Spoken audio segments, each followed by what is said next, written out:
Hey guys, what's going on? Tyrauku here, and I hope you're all doing great. Today, what I want to talk about is 15 different champions that have pretty awesome and unique passive abilities. So there's definitely more than these champions that I'm going to be listing. Specifically, these two aren't actually on the list.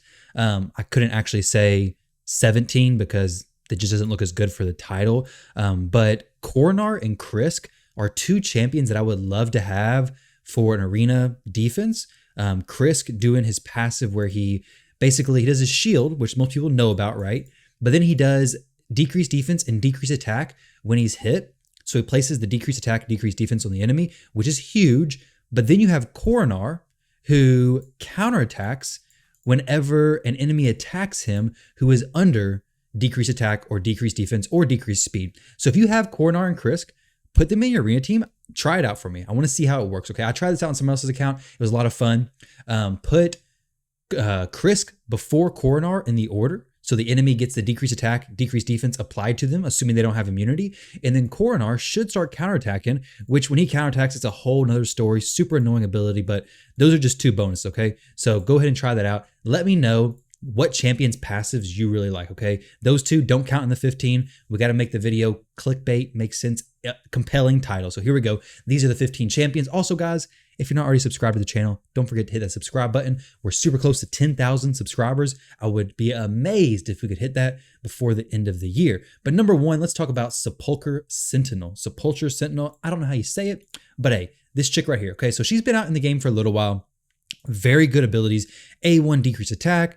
This ability, her A2, increased defense, block debuffs, super good kit, super simple, but her passive ability, that's what we're focused on here, okay, has a 25% chance, and when booked up, it's a 50% chance of completely blocking incoming damage when an ally is attacked. Occurs once per turn, will only block damage for the targeted ally if multiple allies are attacked at the same time. This ability has actually saved me quite a few times, okay? It's super helpful in just dungeon, PvE content, anything. Even in the clan boss, this can definitely come in clutch. Now, it's not something you can necessarily plan around very well because, like I said, when booked up, it's a 50% chance. So it doesn't happen all the time and it's only on one ally. So you do got to keep that in mind, but it is a super nice passive ability to have. Faction wars, whatever it may be, and already coupled together with her very good kit, her aura right here increases ally defense in all battles by 25%. Really, just a super, super solid kit for Sepulchre Sentinel. Now, I gotta keep in mind not to take super long on these champions because we have 14 more to go through, okay? Next one is Seeker, okay? Seeker, amazing champion. I've done several videos on him, but his passive ability, a lot of people know him for the clan boss, A2, increased attack, extra turn, A1, just some extra hits, good for War Master procs on the clan boss, yada, yada, yada. But his passive, guys, heals this ally by 20% HP and places 60% increased defense buff on all allies for 2 turns. Take your Seeker, use his arena defense aura, go ahead and put him in the lead of your arena or your arena offense. If you want to build a Ghost second team, put him in the defense, put him in this first slot, and then everybody behind him is going to get the damage mitigation benefits when that increased defense happens, okay? So if he's in the back of the line, the increased defense is going to happen. Your allies aren't going to get the damage mitigation, but if he's in the front, everybody behind him is going to get the benefit from that increased defense. So keep that in mind when you're organizing your team around Seeker, but Seeker is just such a good champion, okay? One of my favorite champions, actually, to be honest. One of my favorite champions. One of the big reasons why I don't have a Bat Eater clan boss team is because I wanted my Seeker to be on my arena team. The next champion is Kantra the Cyclone. Now, this chick was actually a fusion a while back, so a good amount of you may have her. Now, Soy from the stream loves this girl, okay? He loves Kantra, but doesn't have her. So, Soy, if you're watching this, I'm sorry. But look at her passive ability, okay? I'm glad Plarium broke this down in sections because this would have been a big paragraph to read. So, let's go ahead and get started. Decreases enemies' accuracy by 10 for each debuff they are under. Okay, pretty self-explanatory. This champion will receive 4% less damage for each debuff on the attacker. Heals this champion by 1250 HP each time a debuff expires on an enemy. Has a 75% chance of placing provoke debuff for 1 turn on enemies under 5 or more debuffs at the start of this champion's turn. Okay, so she's decreasing enemies' accuracy. She is receiving less damage from enemies under debuffs. She is healing when debuffs expire. And if the enemy is under 5 or more debuffs, she gets a 75% chance of placing Provoke.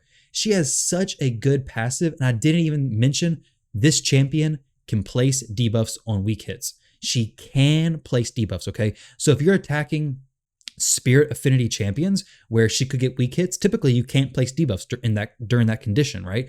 But Kantra, she can place those debuffs. So she can place those Provoke. Well, the Provoke won't be a weak hit, but on her A2 ability, she can place block buffs, decrease attack, decrease speed, weaken, decrease accuracy, or the heal reduction from a weak hit. Doesn't really matter. Now, she attacks 3 times. There's a chance on each of these placements, so it's not super consistent.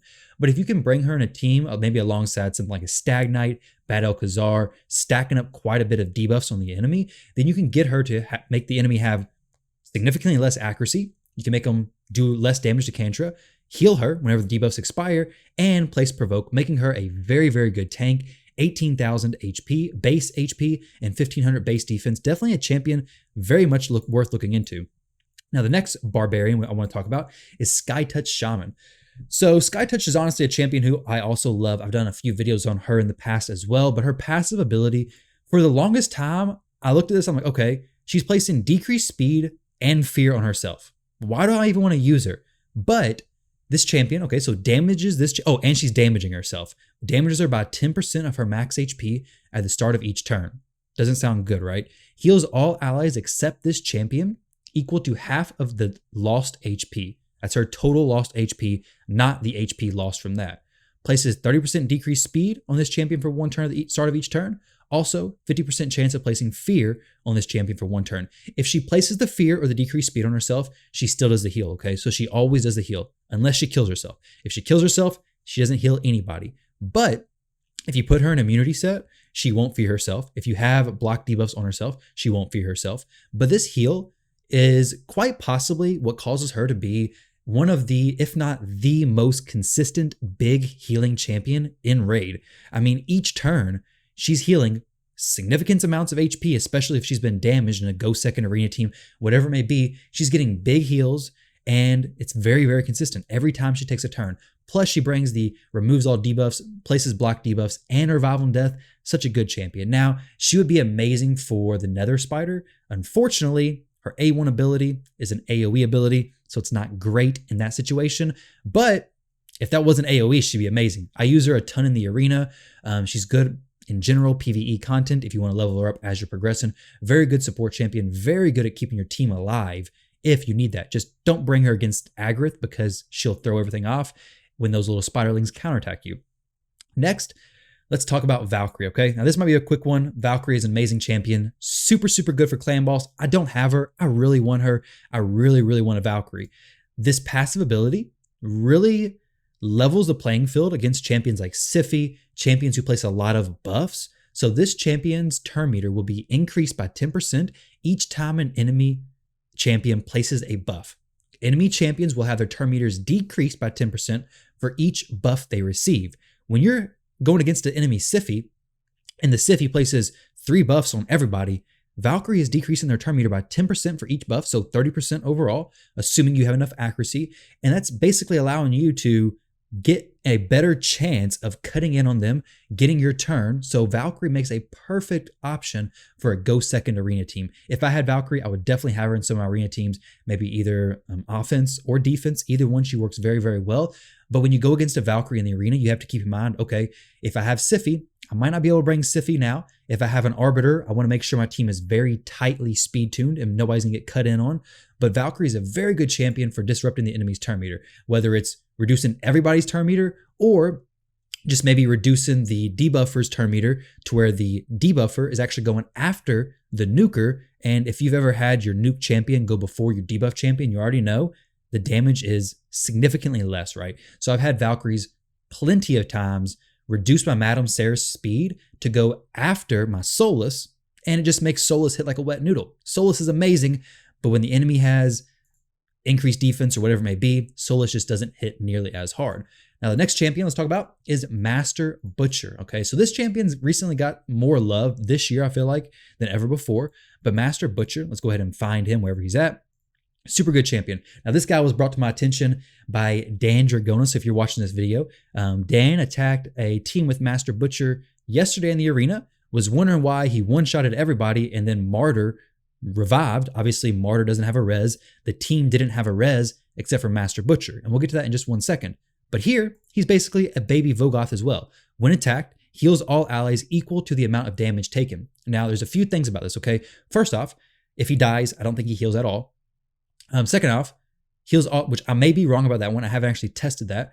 But the other thing is, it is on a cooldown. So unlike Vogoth, who's just a constant heal, this is on a cooldown. However, unlike Vogoth, this is equal to the amount of damage taken. Vogoth is equal to 50% of damage taken, I do believe. So when attacked, heals all allies equal to the amount of damage taken. Very, very good. If you can fit him in your arena team, if you can fit him in PvP content, he works solid. But in PvE content, he definitely makes for a very solid healer. But this A2 ability is what I think is very interesting. Revives a random ally with full HP when this champion is killed. So in the arena team that Dan had went against, Master Butcher, everybody died, but Master Butcher was still able to revive Martyr, which had that been somebody else who could actually cast a res on all the team, this dude could have definitely clutched the match, right? Like had he resed a Duchess, had he resed a Cardinal, this could have turned out much, much differently. So throw him in a Swift Parry set, he could be pretty good in your arena team, but very solid dwarf for PvE content, faction wars possibly. So definitely a champion worth looking into. Like I said,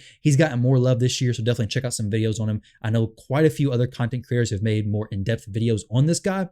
So definitely take a look at those, check them out. You can learn all you need to learn about Master Butcher with some very interesting passive abilities, a rare dwarf. I love seeing rare champions with these cool passive abilities. Now, Molly, I got rid of my red dot. I try to collect these red dots, guys. Here's a secret to not get rid of them. If you click the champion next to him, it'll keep the red dots. So if you like your red dots and you want to save them, go ahead and use those big brain strats. But Molly, her passive ability, you guys probably already know it. I've mentioned it before. Fills the turn meter of all allies by 15% when this champion is hit. Fills the turn meter of all allies by 25% when this champion's hit by a boss. Now, I literally used Molly today in the Doom Tower, and I realized that this passive ability is so good when it's synergized with her A2. Her A2 places a provoke debuff on all enemies for 1 turn, has a 50% chance of placing that same provoke for 2 turns instead, okay? So she's placing a provoke, and she fills the turn meter of all allies by 15% when she's hit. So she's provoking the enemies and boosting turn meter when she's hit. So in the Doom Tower, this works out so good. Constant crowd control. She makes speed your team up, allows you to get through your turns even quicker, and the provoke, it's just so good for Doom Tower. She helped me on stage like 117, 118, I forget which one, but she was a huge help for me there. And in the arena, honestly, she's amazing. She's in one of my preset teams right now. I'll show you guys which team she is in. But going against Hedgies, going against Kymars, she is such a good champion, okay? So let's go ahead and check this out.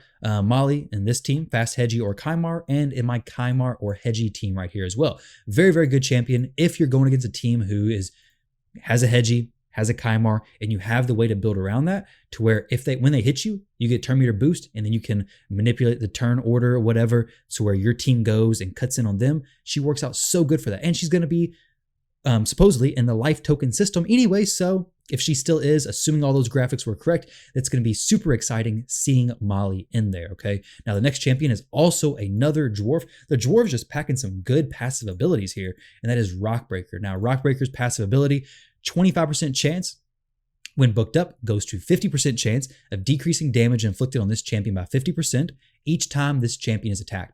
So it's no cooldown, nothing like that each time he's hit. This dude was so good for me in Faction Wars against the boss. When the boss does her big swing, now every time she hit, I was so scared that it wasn't going to proc this passive, but eventually RNG worked in my favor and he survived long enough for me to actually kill the boss. Rockbreaker, such a good champion, okay? His A2 as a provoke is a solid kit overall, but this passive ability is so nice, okay?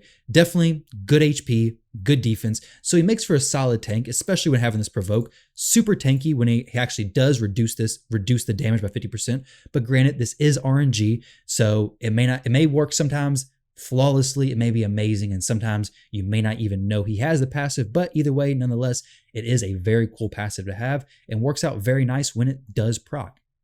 The next champion is actually somebody I pulled today, and that is Breckis the Shifter, all right?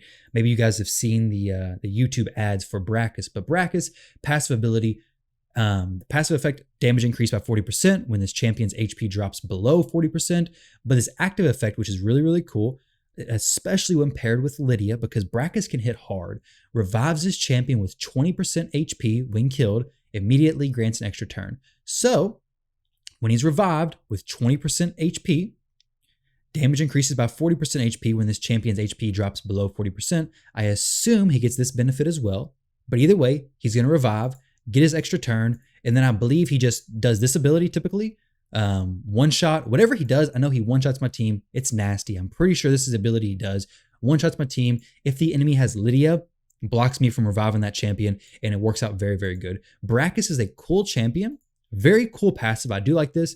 And I can almost guarantee most of you who have came across Breckis in the arena, killed him, he rezzed, one-shot one of your important champions, and it just screwed up your whole flow of the arena. I know it's happened to me several times.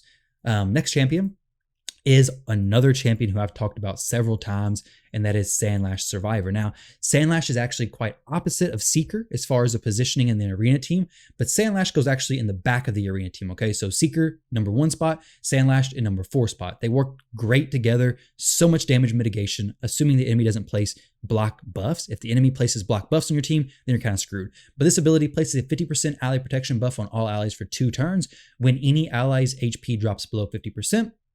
Also places block damage buff on this champion for 1 turn.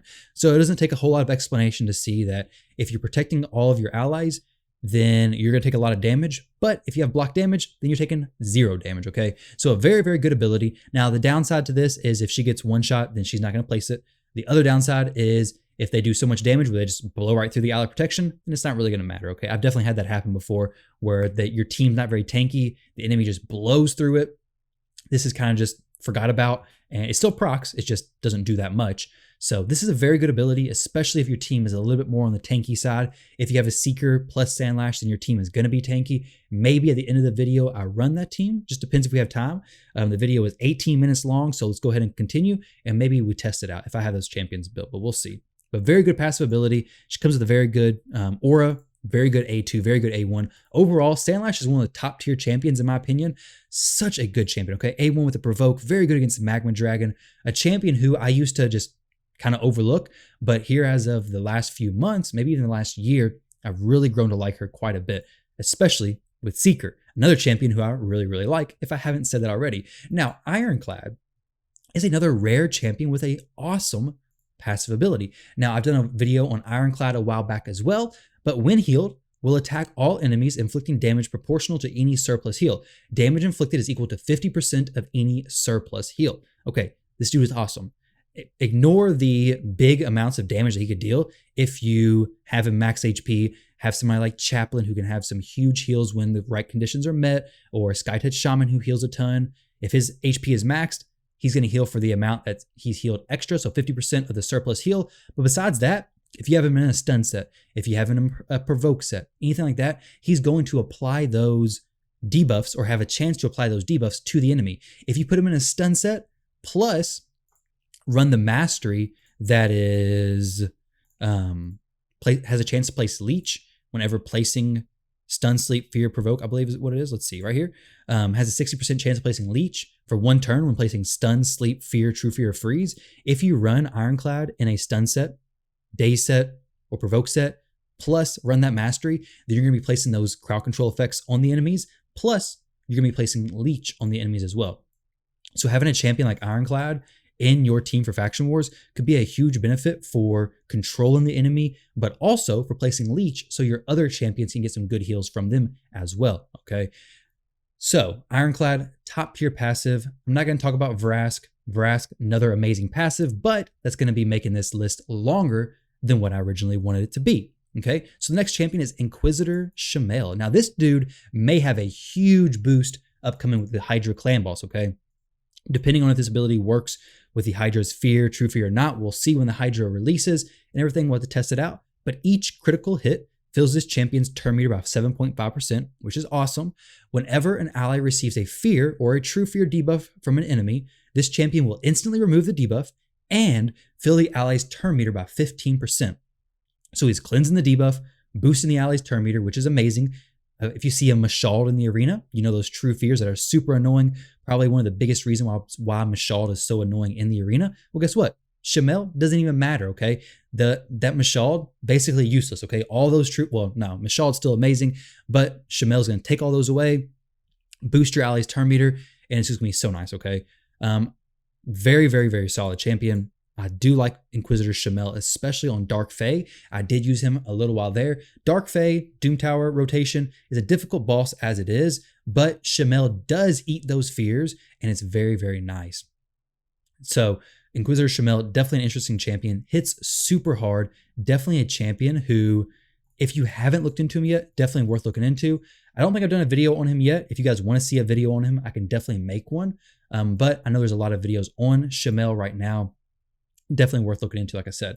Now, let's go down here to Shadowkin, get some newer champions. Yoshi. Now, Yoshi, I did do a video on. Fills this champion's turn meter about 4% each time an enemy receives a buff. This ability's actually got some pretty cool synergies if you can build him correctly. Basically, what you can do is you can run him like a very, very, very mini version of Valkyrie. So whenever like a Siphi does her turn meter boost, okay, this is going to be filling this champion's turn meter about 4% each time an enemy receives a buff. So if a Siphi buffs, three buffs on all allies, Yoshi's going to get a pretty significant turn meter boost. Well, if you run Evil Eye, which is the mastery that reduces enemies' turn meter, assuming you have accuracy, it'll reduce the enemy's turn meter by 20% with single target skills, okay? So take Yoshi, give him some accuracy, and make sure he's fairly fast. And whenever an enemy Siphi places all those buffs, he's going to ideally cut in, attack with his A1 ability. If he doesn't place a stun, then he's going to reduce the enemy's turn meter by 20%, which hopefully will allow you to cut in, okay? Now, obviously, don't reduce the turn meter of the person who just went. Try to reduce the turn meter of the second person to go, or something along those lines. Now, you do have to have your team pretty fast still, and it is something you have to build around, but it is a viable option. Now, if the enemy doesn't have any buffs placed, well, if they have no block debuffs placed, then you can just use this A3 ability, places True Fear, increase attack, increase accuracy, and works even better because it has a chance of placing it on everybody, right? But if they have block debuffs, then you do have to use this A1, which the turn meter reduction goes through block debuffs, so it works out very, very nice. Next champion is also a Shadowkin champion who, honestly, when he first released, if you were watching my stream, I wasn't super impressed with him, okay? I thought he hit kind of underwhelming. He wasn't hitting huge numbers, but I've kind of grown to like him. He's been removed from my F tier, so he's definitely a solid champion, a good champion for nuking the arena, gives himself buffs so you can build him with a little bit less crit rate, stack that crit damage even more, makes him very easy to build. But this ability is so nice, okay? Immune to decreased attack debuffs, which is huge, okay? Don't have to worry about Madame Sarah, something like that, doing decreased attack to him, but it'll also ignore unkillable buffs when attacking under an increased attack buff, okay? So give him increased attack, which if you're running a nuker in the arena, you should have increased attack, right? But if he has increased attack, he's going to ignore unkillable. So Leoris, Skull Crown, Swift Parry procs, he's going to ignore all that, okay? Definitely a champion who, if you want to get some fast arena farms, he's definitely worth building. But as you get higher and higher into the arena, I think Gimbo does begin to struggle when you're going against enemies who are a lot tankier, okay? Like in Platinum Arena, he does start to struggle against those teams who enemies are tankier, and I have to go with some other options, but he's still a very, very good option for Gold 4, all Gold 4 farming, okay? So Gold 4, definitely check out and maybe invest in him, okay? The next champion, last but not least, is a champion who I don't have, unfortunately, but I've ran across him so many times in the arena, and he perfectly counters my team setup, and I don't pay attention to it majority of the time. Whenever an enemy places stun, freeze, sleep, or provoke, so your Kymar, your Torment, anything like that, this champion instantly removes the debuff, heals this champion by 20%, and boosts their turn meter by 50%. When he boosts his turn meter, more often than not, he boosts his turn meter, cuts in on my team, and then blasts me with his A3 ability, attacks all enemies, decreases their turn meter by 15%. That doesn't even matter. Basically, he just nukes my team, 1 or 2 people die, and block revived. Block revive is such an annoying ability, but with so many enemy Kymars, so many Torments, this is perfect option against those champions, okay? A stun, freeze, sleep, or provoke. Any team that does that, bring him Foley if you have him, which I'm sure if you have him, you're probably already doing this. But if not, if you're overlooking this, definitely a solid option for those Torment and Kymar teams, because this ability is going to nuke most likely their damage dealer if it's like an offensive type team. And it's definitely, if you get attacked by Kymars pretty often, this definitely makes people at least think, hey, do I really want to attack this enemy Foley? Because they can't use their A2 ability, and most Kymar teams aren't very well speed tuned. So if they can't use their A2, which sleeps the enemy, then they have to do other options, and it kind of messes things up. Foley definitely throws a wrench into most Kymar teams' plans, and possibly even Torments. I don't have Torment either, unfortunately, so I don't really use him, but Foley is definitely a very solid option. Very good champion with a very nice passive ability. So those are 15 different passive abilities that I think are absolutely amazing, super unique, super awesome, super fun to play with. And those 2 extra that I mentioned, Coronar and Kriska as well, definitely some other fun ones. But let me know down below, what champion has your favorite passive ability? Did I leave any off the list that you think are just top tier? Absolutely amazing. Obviously, I did leave several off the list, but let me know down below what you think. And I hope you guys enjoyed this video. Thank you all very much for watching, and I'll catch you in the next one.